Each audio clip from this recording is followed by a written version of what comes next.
আসসালামু আলাইকুম। ওয়াজ ব্লগে স্বাগত জানিয়ে নতুন আরেকটি রেসিপি নিয়ে হাজির হয়ে গেলাম। আশা করি যে যেখানে আছেন সবাই ভালো আছেন, সুস্থ আছেন। তো আজকে আমি আপনাদের সাথে শেয়ার করব খুবই মজাদার সাথে পুঁটি মাছের একটা রেসিপি।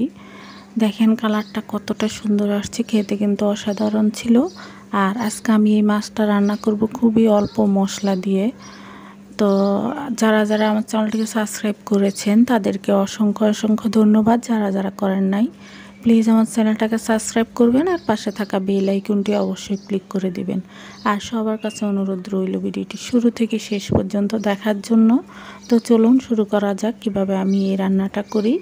এখানে প্রথমে আমি কিছু পুঁটি মাছ নিয়েছি আর এগুলাকে কেটে ধুয়ে ভালো করে পরিষ্কার করে নিলাম। এখন এর মধ্যে আমি কিছুটা মশলাপাতি দিব। যেহেতু মাছটাকে আমি ভাজবো না সেজন্য আগে থেকে মশলা দিয়ে এটাকে কিছুক্ষণ মেখে রেখে তারপরে রান্নাটা বসিয়ে দিব। তো প্রথমে এখানে দিয়ে দিলাম পরিমাণ মতো কিছুটা লবণ, যার যার স্বাদ মতো দিলে হয়ে যাবে। আর এর মধ্যে এখন দিব আমি হাফ চামচের মতো হলুদের গুঁড়া। আর যারা যারা ঝাল পছন্দ করেন সেই অনুসারে কিছুটা গুঁড়ামরিচ দিয়ে দিবেন। আর আমিও দিয়ে দিলাম আমাদের স্বাদ মতো। দিয়ে এখানে আমি প্রায় 1 টেবিল চামচের মতো তেল দিব। যে কোনো তেল দিয়ে করতে পারেন। তেলটা দিয়ে ভালো করে মাছটাকে এভাবে তেল তারপরে হলুদ মরিচ লবণের সাথে ভালো করে মিক্স করে এটাকে এক সাইডে রেখে দেব। বেশিক্ষণ রেস্টে রাখার দরকার নেই, 10 থেকে 15 মিনিট রেখে দিলে হয়ে যাবে। তো দেখেন সুন্দর করে মেখে নিচ্ছি। মাখা হয়ে গেলে আমি রান্নাটা বসিয়ে দিব।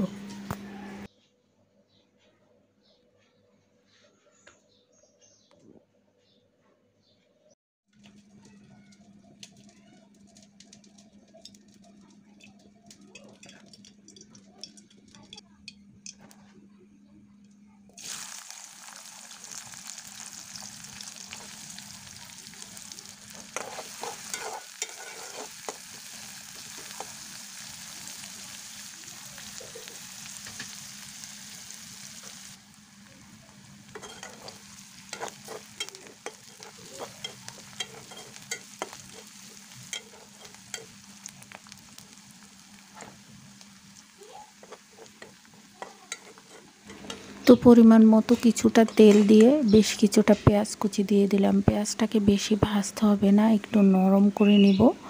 আর এরপরে আবারও আমি এখানে হাফ চামচ করে করে হলুদের গুঁড়া, মরিচের গুঁড়া, স্বাদ মতো লবণ আর হাফ চামচ ধনে গুঁড়া দিয়ে তেলের সাথে একটু নেড়ে চেড়ে তারপরে মেখে রাখা মাছগুলো দিয়ে দিব উপর থেকে। আর চুলার আঁচটা একটু মিডিয়ামে রেখে তারপরে রান্নাটা করবে।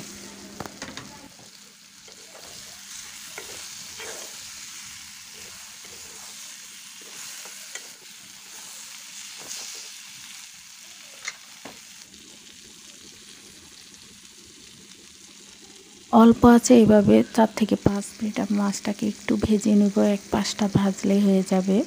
তারপরে এখানে আমি কিছুটা টমেটো আর কাঁচামরিচ কুচি দিয়ে দিব। আর এই তরকারিতে ঝালটা বেশি হলে কিন্তু ভালো লাগে খেতে।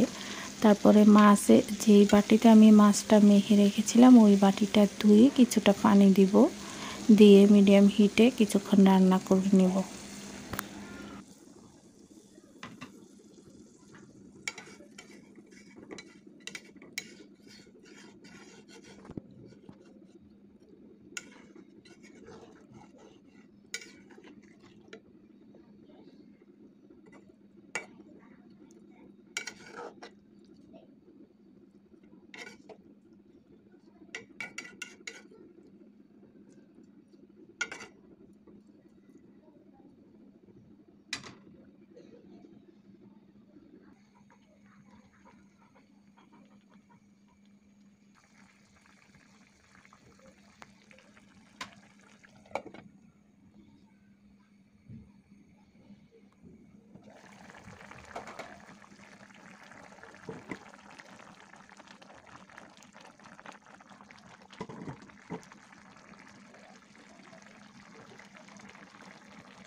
এই তো আমার পুঁটি মাছের রেসিপিটা একদমই রেডি। আশা করি আপনাদের ভালো লাগবে আর কমেন্ট করে জানাবেন কেমন হয়েছে আজকের এই রেসিপিটা।